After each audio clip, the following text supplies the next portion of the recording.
ಮುಖ್ಯ ಅತಿಥಿಗಳಾಗಿ ಭಾಗವಹಿಸಿರ್ತಕ್ಕಂಥ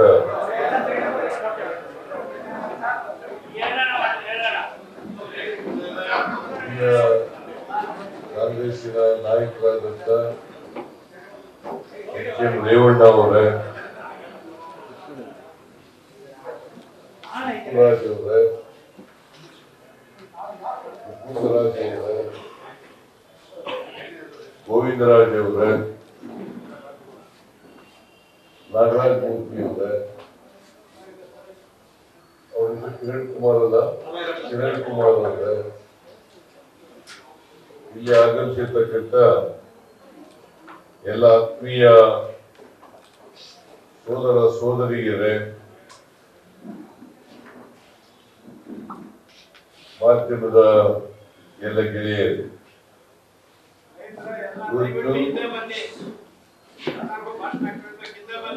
doctor MS Muthuraj ಅವರು ರಚಿಸಿರ್ತಕ್ಕಂಥ ಮಂಗಳ ವಾದ್ಯ ಕಾದಂಬರಿ, ಈ ಪುಸ್ತಕವನ್ನ ನಾವೆಲ್ಲರೂ ಕೂಡ ಬಿಡುಗಡೆ ಮಾಡಿದ್ದೇವೆ. ಬಹುಶಃ ಮುತ್ತುರಾಜ್ ಅವರ ಇದು ಮೂರನೇ ಕೃತಿ.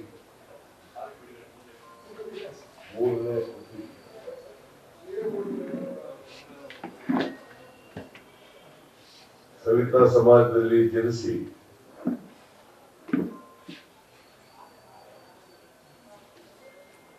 ಕ್ಷೌರಿಕ ಕಾಯಕ ವೃತ್ತಿಯನ್ನು ಮಾಡಿ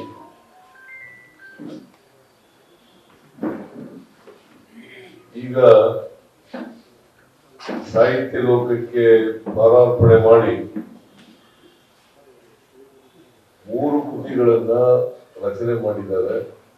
ಇದೇನು ಕೂಡ ಒಂದು ಕೃತಿಯನ್ನು ನಾನು ಬಿಡುಗಡೆ ಮಾಡಿದ್ದೆ. ಇವತ್ತು ಕೂಡ ನನ್ನ ಕೈಯಿಂದಲೇ ಮಂಗಳವಾದ್ಯ ಕಾದಂಬರಿ ಎಂತಕ್ಕಂಥ ಕೃತಿಯನ್ನು ಬಿಡುಗಡೆ ಮಾಡಿದ್ದಾರೆ.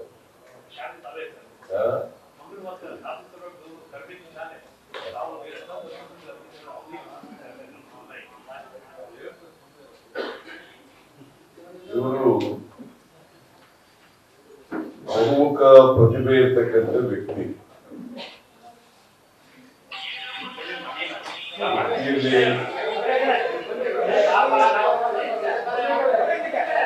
ಕ್ಷೌರಿಕ ಕಾಯಕವನ್ನು ಮಾಡಿದ್ರು ಕೂಡ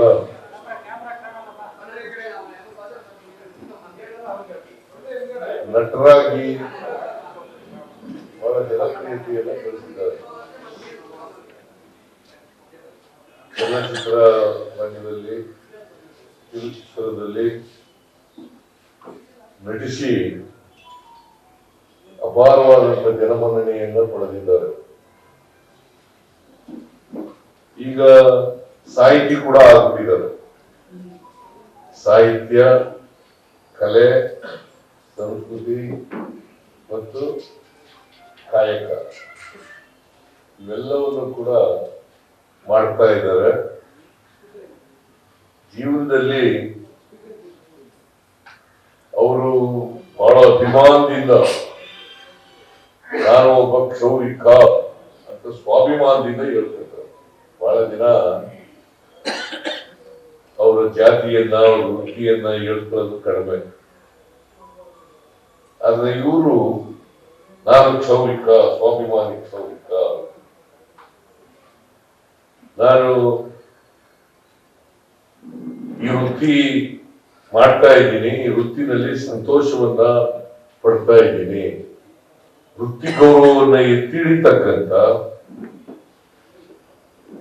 ಪ್ರಯತ್ನವನ್ನ ಅವರು ಉದ್ದಕ್ಕೂ ಕೂಡ ಮಾಡಿದ್ದಾರೆ. ನನಗೂ ಒಂದ್ಸರಿ ಕ್ಷೌರ ಮಾಡಿದ್ದಾರೆ. ಬಂದು ಅವರೇ ವಾಲಂಟಿಯರ್ ಬಂದು ಮಾಡಿದ್ರು. ಮಂಡೇಲ ಅವರ ಅನುಯಾಯಿ, ನೆಲ್ಸನ್ ಮಂಡೇಲ ಅವರ ಅನುಯಾಯಿ.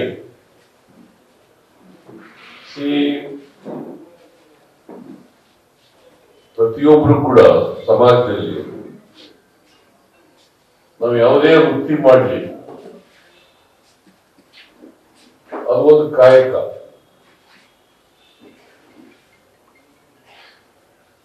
ಯಾವುದೇ ಕಾಯಕಕ್ಕೆ ಮೇಲೂ ಇಲ್ಲ ಕೀಳು ಇಲ್ಲ. ಯಾವ ಕಾಯಕನೂ ಕೂಡ ಮೇಲೂ ಅಲ್ಲ, ಯಾವ ಕಾಯಕ ವೃತ್ತಿನೂ ಅಲ್ಲ.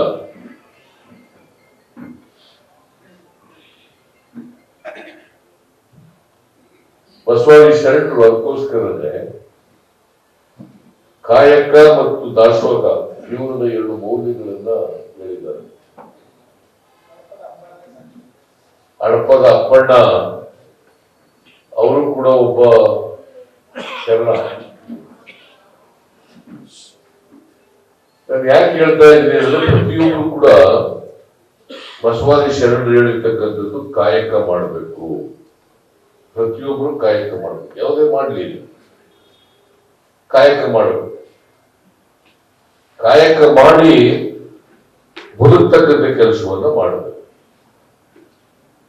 ಯಾರೋ ಕಾಯಕ ಮಾಡೋದು, ಯಾರೋ ಉತ್ಪಾದನೆ ಮಾಡೋದು, ಇನ್ಯಾರೋ ಅದನ್ನ ಅನುಭವಿಸೋದು ಹಂಗಾಗಬಾರದು. ಪ್ರತಿಯೊಬ್ಬರು ಕೂಡ ಕಾಯಕ ಮಾಡಿ ಕಾಯಕ ಮಾಡೋದನ್ನ ನಾವು ಕೂಡ ಹಂಚ್ಕೊಂಡು ಬದುಕಬೇಕು. ಅದನ್ನೇ ಬಸವಾದಿ ಶರಣರು ಏನ್ ಹೇಳಿದ್ದಾರೆ ಅಂತಂದ್ರೆ, ಯಾವ ಕಾಯಕನೂ ಕೂಡ ಕೀಳು ಅಲ್ಲ ಮೇಲೂ ಅಲ್ಲ, ಅದಕ್ಕೆ ಕಾಯಕವೇ ಕೈಲಾಸ ಅಂತ ಹೇಳಿದ್ದಾರೆ. ಕಾಯಕವೇ ಕೈಲಾಸ ಅಲ್ವಾ? ಕಾಯಕವೇ ಕೈಲಾಸ. ಕೈಲಾಸ ಅನ್ನೋದು ಎಲ್ಲೂ ಇಲ್ಲ, ಎಲ್ಲ ಇಲ್ಲೇ ಇದ್ದಾವೆ. ನರಕನೂ ಇಲ್ಲೇ ಇದೆ, ಸ್ವರ್ಗನೂ ಇಲ್ಲೇ ಇದ್ದಾವೆ. ಸ್ವರ್ಗ ನರಕ ಯಾವುದೂ ಇಲ್ಲ.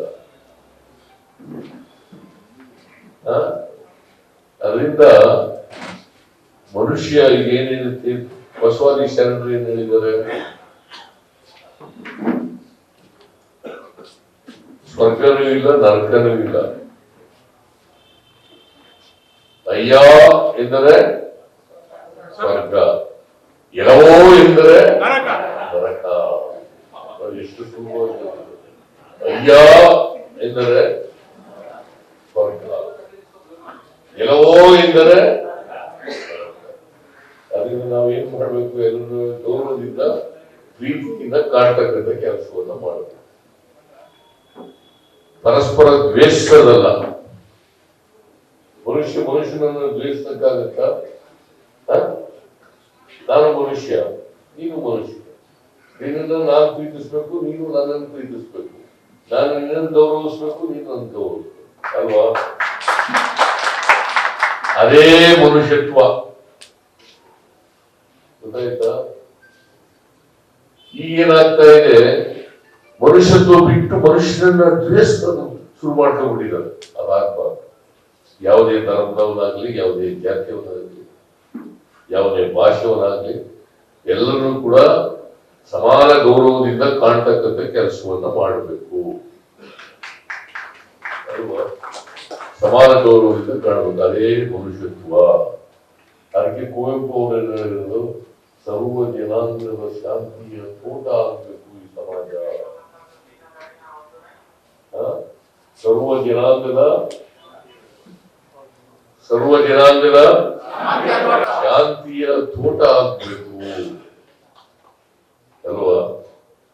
ಇದು ಬಹಳ ಸುಲಭವಾಗಿ ಎಲ್ರಿಗೂ ಅರ್ಥ ಆಗೋ ಭಾಷೆಯಲ್ಲಿ ಹೇಳ್ಕೊಟ್ಟಿದ್ದಾರೆ. ಆದ್ರೂ ಕೂಡ ನಾವು ದ್ವೇಷ ಬಿಡೋದಿಲ್ಲ. ಅವನು ಮುಸಲ್ಮಾನ, ಅವನು ಕ್ರಿಶ್ಚಿಯನ್ನು, ಅವನು ದಲಿತನವನು, ಅವನು ಹಿಂದುಳಿದವನು, ಅವನು ಮೇಲ್ಜಾತಿಗೆ ಸೇರಿದವನು ಅಂತ ದ್ವೇಷ ಮಾಡೋದು ನಿಮಗೆಲ್ಲ ಅವೆಲ್ಲ ಮಾಡಬೇಡ್ರಿ ಅಂತ ಹೇಳಿದ್ದಾರೆ, ಅಲ್ವಾ?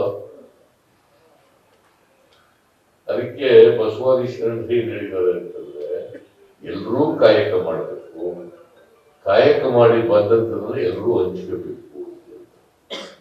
ಅದನ್ನೇ ಕಾಯಕ ದಾಸೋಹ, ಇಂಗ್ಲಿಷ್ ನಲ್ಲಿ ಪ್ರೊಡಕ್ಷನ್ ಅಂಡ್ ಡಿಸ್ಟ್ರಿಬ್ಯೂಷನ್. ಪ್ರೊಡಕ್ಷನ್ ಅಂತಂದ್ರೆ ಕಾಯಕ, ಡಿಸ್ಟ್ರಿಬ್ಯೂಷನ್ ಅಂತಂದ್ರೆ ದಾಸೋಹ. ಅನ್ನವುಣದಲ್ಲ, ಡಿಸ್ಟ್ರಿಬ್ಯೂಷನ್. ನಾವು ಗಳಿಸಿದದನ್ನ ಎಲ್ರಿಗೂ ಡಿಸ್ಟ್ರಿಬ್ಯೂಟ್ ಮಾಡಬೇಕು, ಎಲ್ಲರೂ ಸ್ವಲ್ಪ ಉತ್ಪಾದನೆ ಮಾಡಬೇಕು, ಬಂದ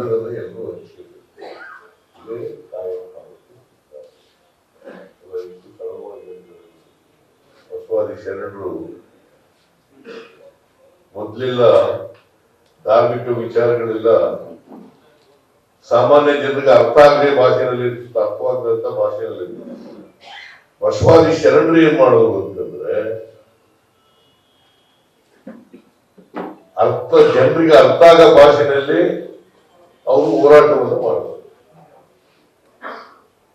ಅದಕ್ಕೆ ನಾವು ಶರಣ ಚಳುವಳಿ ಅಂತ ಕರಿತೀವಿ ಅಲ್ವಾ, ಶರಣ ಸಾಹಿತ್ಯ ಅಂತ ಕರಿತೀವಿ. ಶರಣ ಚಳುವಳಿ, ಶರಣ ಸಾಹಿತ್ಯ. ಶರಣ ಅಂತಂದ್ರೆ ಜಾತಿ ಇಲ್ಲಿರೋನು, ಧರ್ಮ ಇಲ್ಲಿರೋನು, ವರ್ಗ ಇಲ್ಲಿರೋನು, ಮನುಷ್ಯನಾಗಿರೋನು ಅಂತ ಅರ್ಥ. ಶರಣ ಅಂತಂದ್ರೆ ಸುಮ್ಮನೆ ಶರಣ ಅಂತ ಅನಿಸ್ಕೊಳ್ಳೋದು ಆಮೇಲೆ ಜಾತಿ ಮಾಡೋದು. ಬಸವಣ್ಣ ಏನ್ ಹೇಳಿದಾರೆ?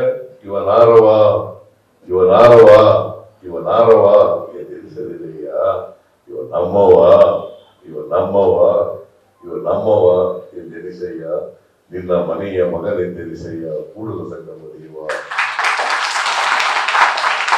ಅಲ್ವಾ? ಬಸವಾದಿ ಶರಣರು ಹೇಳಿದರು. ಕನಕದಾಸ ಏನ್ ಹೇಳಿದ್ರೆ ಗೊತ್ತಾ? ಕುಲವೆಂದು ಒಡೆದಾಡಲಿರಿ, ಕುಲದ ನೆಲೆಯನ್ನೇನಾದರೂ ಬಲ್ಲಿರ ಬಲ್ಲಿರ ಬಲ್ಲಿರ ಅಂತ ಕನಕದಾಸ ಹೇಳ್ತಾರೆ. ಯಾವ ಜಾತಿ ಅದಕ್ಕೆ ನಾರಾಯಣ ಗುರು ಏನ್ ಹೇಳ್ತಾರೆ ಗೊತ್ತಾ? ಒಂದೇ ಜಾತಿ, ಒಂದೇ ಮತ, ಒಂದೇ ದೇವರು. ಒಂದೇ ಜಾತಿ, ಒಂದೇ ಮತ, ಒಂದೇ ದೇವರು. ಅವರು ದೇವಸ್ಥಾನದ ಚಳವಳಿ ಮಾಡಿದ್ರು. ಯಾರು? ನಾರಾಯಣ ಗುರು. ನಾರಾಯಣ ಗುರು ಯಾರು ಗೊತ್ತ? ಎಲ್ಲಿಯವರು ಗೊತ್ತಾ? ಅವರು ಕೇರಳದವರು, ಈಡಿಗ ಸಮುದಾಯಕ್ಕೆ ಸೇರಿದವರು. ಅವರಿಗೆ ಕೇರಳದಲ್ಲಿ ದೇವಸ್ಥಾನದೊಳಗಡೆ ಬಿಡಿಸಲಿಲ್ಲ. ಅದಕ್ಕೆ ಏನ್ ಹೇಳಿದ್ರು ಗೊತ್ತಾ? ದೇವರು ಒಂದೇ ದೇವರಲ್ಲಿ ಇರೋದು, ಎಲ್ಲಿ ನಮ್ಮನ್ನ ಸೇರಿಸಲ್ಲ ಆ ದೇವಸ್ಥಾನಕ್ಕೆ ಹೋಗಲೇಬೇಡಿ ನೀವು. ಯಾವ ದೇವಸ್ಥಾನದಲ್ಲಿ ಬೇಡ ಅಂತ ಆ ದೇವಸ್ಥಾನಕ್ಕೆ ಹೋಗ್ಬೇಡಿ. ನೀವೇ ದೇವಸ್ಥಾನ ಕಟ್ಕೊಳ್ಳಿ, ನೀವೇ ಮೂರ್ತಿ ಮಾಡ್ಕೊಳ್ಳಿ, ನೀವೇ ಪೂಜೆ ಮಾಡಿ, ಮುಗ್ದಾಯ್ತಲ್ಲ. Very simple. ದೇವಸ್ಥಾನ ನೀವೇ ಕಟ್ಕೊಳ್ಳಿ, ಮೂರ್ತಿ ಮಾಡ್ಕೊಳ್ಳಿ, ಪ್ರತಿಷ್ಠಾಪನೆ ಮಾಡ್ಕೊಳ್ಳಿ, ನೀವೇ ಗಂಟೆ ಆಡಾಡಿಸಿ, ಮುಗ್ದಾಯ್ತಲ್ಲ.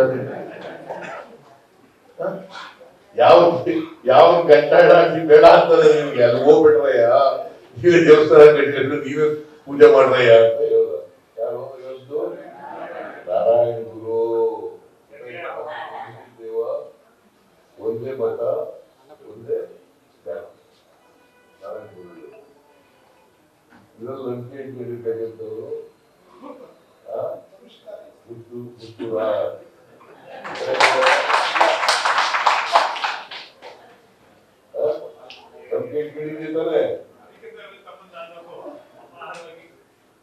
ಸೊ ಅದರಿಂದ ನಾವೆಲ್ಲ ಮನುಷ್ಯರಾಗಿ ಮಾಡಬೇಕಷ್ಟೆ. ಯಾವ ಜಾತಿ ಇವೆಲ್ಲ ದೇವ್ರು ಮಾಡಿರೋದಲ್ಲ. ನಾ ದೇವ್ರು ಇಲ್ಲ ಅಂತ ಹೇಳಲ್ಲ, ದೇವ್ರು ಇದ್ದಾನೆ. ದೇವರು ಬರೀ ದೇವಸ್ಥಾನದಲ್ಲೇ ಇದ್ದಾನೆ ಅಂತಲ್ಲ, ಎಲ್ಲೆಲ್ಲೂ ಇದ್ದಾನೆ. ಅದಕ್ಕೆ ಬಸವಾದಿ ಶರಣರು ಹೇಳ್ತಾರೆ ಅಂದ್ರೆ, ಉಳ್ಳವರು ದೇವಾಲಯ ಮಾಡುವರು, ಉಳ್ಳವರು ದೇವಾಲಯ ಮಾಡುವರು, ನಾನೇನು ಮಾಡಲಿ ಬಡವನಯ್ಯ, ನನ್ನ ಕಾಲೇ ಕಂಬ, ನನ್ನ ದೇಹವೇ ದೇಗುಲ, ಶಿರವೇ ವರ್ಣ ಕಲಸವಯ್ಯ, ಕೂಡಲ ಸಂಗಮ ದೇವ.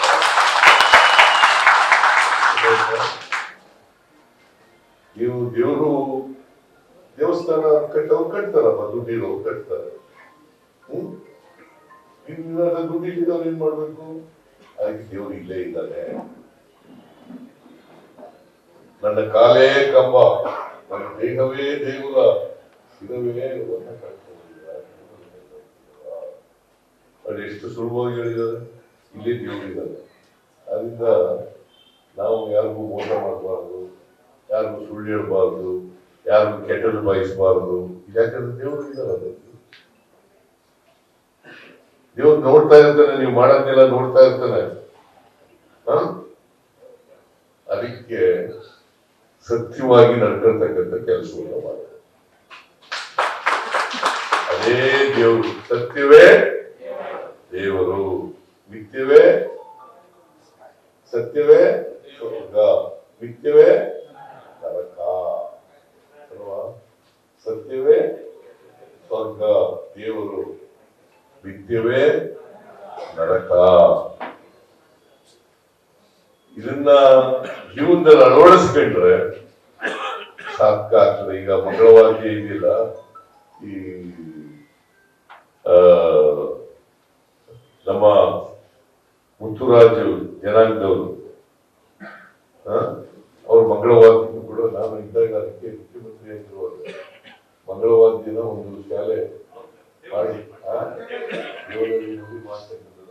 ಯಾಕಂದ್ರೆ ಈ ಮಂಗಳವಾದ್ಯ ಎಲ್ರೂ ಮಾಡಲ್ಲ, ಈ ದೇವ್ರ ಹತ್ರ ಮಂಗಳವಾದ್ಯ ಮಾಡ್ತಾರೆ, ದೇವ್ರ ಹತ್ರ ಕೂಡ ಮಂಗಳವಾದ್ಯ ಮಾಡ್ತಾರೆ, ಮದುವೆಗಳಲ್ಲೆಲ್ಲ ಮಂಗಳವಾದ್ಯಗಳು ಮಾಡ್ತಾರೆ, ಸತ್ತೋದ್ರು ಮಾಡ್ತಾರೆ, ಸಾವು ಮಾಡ್ತಾರೆ, ದೇವ್ರ ಪೂಜೆ ಮಾಡೋರು ಮಾಡ್ತಾರೆ, ಮತ್ತೆ ಮದುವೆ ಮಾಡೋರು ಮಾಡ್ತಾರೆ, ಎಲ್ಲ ಕಾಲದಲ್ಲೂ ಮಾಡ್ತಾರೆ. ಸೊ ಅದಕ್ಕೆ ನಾನು ಓದಿಲ್ಲ ಪುಸ್ತಕನ, ಅದಕ್ಕೆ ಜನರಲ್ ಆಗಿ ಮಾತಾಡೋದೇ. ಇವರು ಮುಕುಂದರಾಜ್ ಮಾತಾಡಿದಾರ, ಬಹಳ ಸಂತೋಷ. ಮುಕುಂದರಾಜ್ ಅವರು ಕೃತಿ ಬಗ್ಗೆ ಮಾತಾಡಿದ್ದಾರೆ, ಬಹಳ ಸಂತೋಷ. ನಾನು ಜನರಲ್ ಆಗಿ ಮಾತಾಡಿದ್ದೀನಿ, ಸಮಯ ಇಲ್ಲ ನನಗೆ.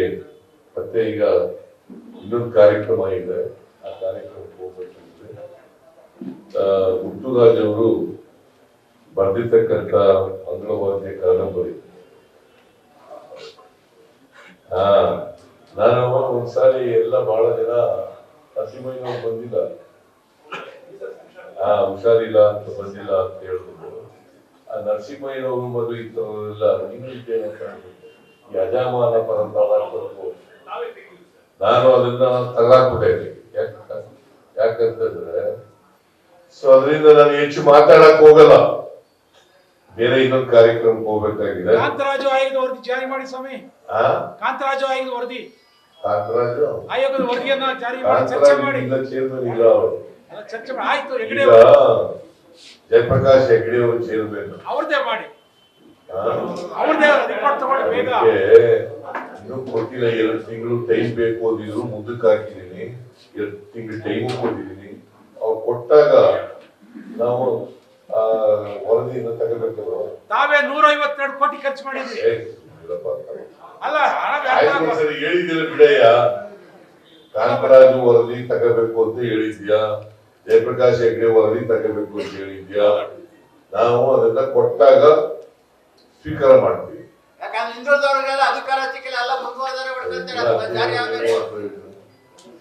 ಆಯ್ತು ಬಿಡುತ್ತಮ್ಮ, ಹೇಳೋದು ನನಗೂ ಗೊತ್ತಿಲ್ಲ.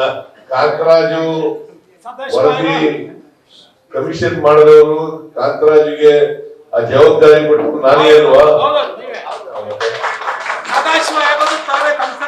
ಆಯ್ತು ಬಿಡಿ. ಈಗ ಯಾರು ಕಾಂತರಾಜು ವರದಿ ತಗೊಂಡಿರ್ಲಿಲ್ವೋ ಅವ್ರ ಬಗ್ಗೆ ಮಾತಾಡೋದೇ ಇಲ್ಲ. ಏನ್ ಮಾತಾಡಿದ್ಯಾ? ಬಿಜೆಪಿ ಮೀಟಿಂಗ್ ಅಲ್ಲಿ ಹೋಗಿ ಗಲಾಟೆ ಮಾಡಿದ್ದೀನಿ. ಆಯ್ತಲ್ಲ, ನಡಿಯಪ್ಪ. ಈಗ ಕಾಂತರಾಜು ವರದಿ ಇನ್ನೂ ಬಂದಿಲ್ಲ ಸರ್ಕಾರಕ್ಕೆ, ಬಂದ ಮೇಲೆ ತಗೊಳ್ತೀವಿ.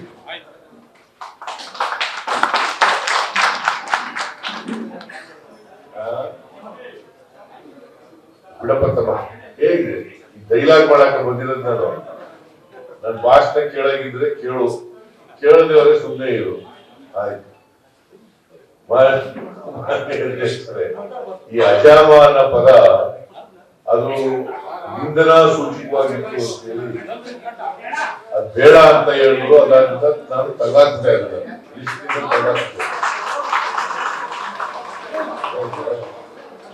ನಾನು ಎಲ್ಲಿಯವರಿಗೆ ಅಧಿಕಾರದಲ್ಲಿರ್ತೀನಿ ಅಲ್ಲಿಯವರಿಗೆ ಸಾಮಾಜಿಕ ನ್ಯಾಯ ಪರವಾಗಿರ್ತೀನಿ, ಸ್ವಾಭಿಮಾನದಿಂದ ರಾಜಕಾರಣ ಮಾಡ್ತೀನಿ.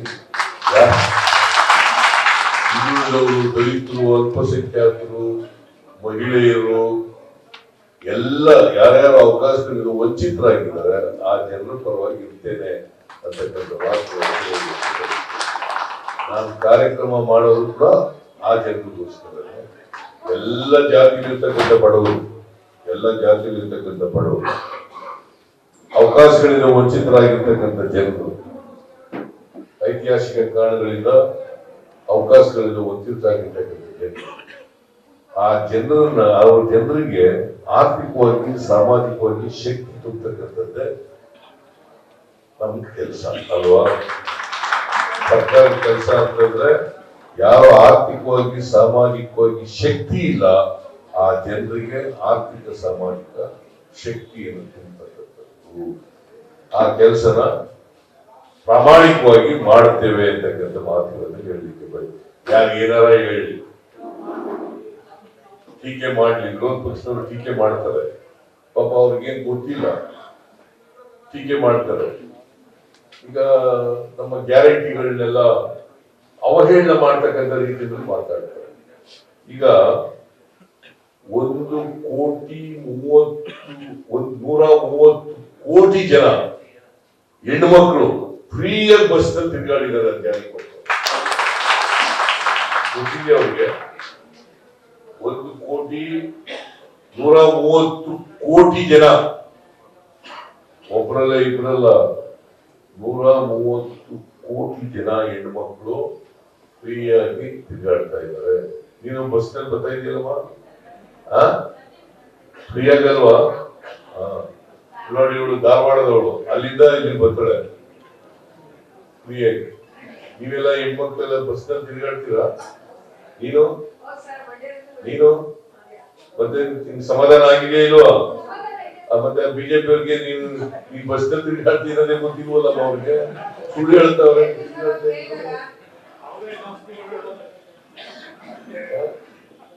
ತಿರುಗಾಡ್ತಾ ಇದ್ರು ಸುಳ್ಳು ಹೇಳ್ತು. ಇಲ್ಲಿ ನಿಮ್ಮಲ್ಲಿ ಯಾರಿಗಾರು ಹೆಣ್ಮಕ್ಳಿಗೆ ತಿಂಗಳಿಗೆ 2,000 ರೂಪಾಯಿ ಬರೋದು ಇದೆಯಾ ಪ್ರೋಗ್ರಾಮ್? ನೋಡು, ಅವಳು ಬರ್ತಾರೆ, 2,000 ರೂಪಾಯಿ ಬರ್ತದೆ. ನೋಡು, 2,000 ರೂಪಾಯಿ ಬರ್ತದೆ, ದಿನ ಬಸ್ ನಲ್ಲಿ ಓಡಾಡ್ತಾರೆ. ಮತ್ತೆ 200 ಯೂನಿಟ್ ವರೆಗೆ ಫ್ರೀ ಕರೆಂಟ್ ಮನೆಗೆ. ಆಮೇಲೆ BPL ಕಾರ್ಡ್ ಇದ್ರೆ 5 kg ಅಕ್ಕಿ ಕೊಡ್ಬೇಕಲ್ಲ, ಅದ್ರ ಬದಲಿಗೆ 170 ರೂಪಾಯಿ ಕೊಡ್ತೀವಿ. ಗೊತ್ತಾಗಿದ್ದೀರಮ್ಮ? 170 ರೂಪಾಯಿ ಎಲ್ರಿಗೂ ಬರಕ್ಕೆ. ಸೊ ಇದು ಮಾಡಿದ್ರೆ ಆ ಬಿಜೆಪಿಯವರು, ಸಿದ್ದರಾಮಯ್ಯನವರು ಯಾರ ಇವತ್ತು ಒಬ್ಬ ಹೇಳಿದ್ದಾರೆ ಟೀಕೆ ಮಾಡೋರು,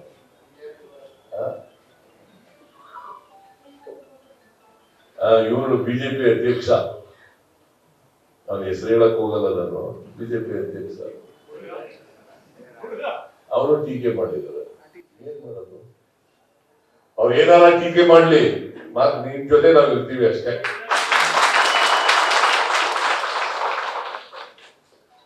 ಆಗ್ಬೋದಾ? ಓಕೆ. ಅತ್ಯಂತ ಸಂತೋಷದಿಂದ ಈ ಮಂಗಳವಾದ್ಯ ಸಾಮಾಜಿಕ ಕಾದಂಬರಿ ನಾವು ಓದ್ತೀನಿ. ಆಮೇಲೆ ನನಗೆ ಅಭಿಪ್ರಾಯ ಮಾಡಿದ್ಯಾ? ಅದಕ್ಕೋಸ್ಕರ ನನಗೆ ಅನ್ನದಾತನ ಹುಟ್ಟುಹಬ್ಬಕ್ಕೆ ಪ್ರೀತಿಯ ಉಡುಗೊರೆ ಹುಟ್ಟುರಾಜಿಗೆ ಧನ್ಯವಾದಗಳು ಮತ್ತು ಅಭಿನಂದನೆಗಳು. ನಿಮ್ಮೆಲ್ಲರಿಗೂ ನಮಸ್ಕಾರ, ಒಳ್ಳೆಯದಾಗಲಿ.